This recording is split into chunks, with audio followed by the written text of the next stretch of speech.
سلام دوستان، امیدوارم حالتون خیلی خوب باشه. امروز اومدیم با یه مبحث خیلی جذاب که مثلا عددهای داخل فقط یک لیست رو برامون به اضافه میکنه و بهمون نشون میده. پس حتما با من باشید. خب مثلا من یک لیست به نام مای لیست رو تعریف کنم. مثلا بشه لیست 25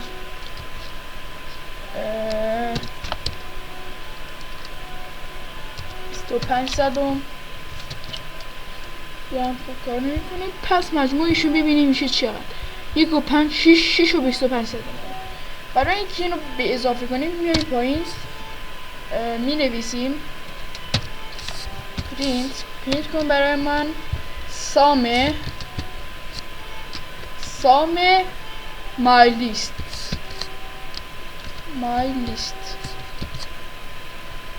اما مای لیست بالامون هم متغیره.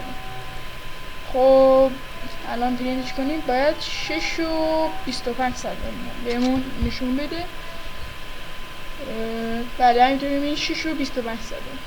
خب این هم از این ویدیو، خیلی کوتاه بود.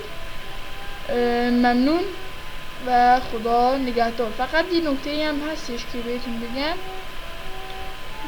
محدودیت نداره، هر چقدر عدد میتونید اینجا قرار بدید توی این لیست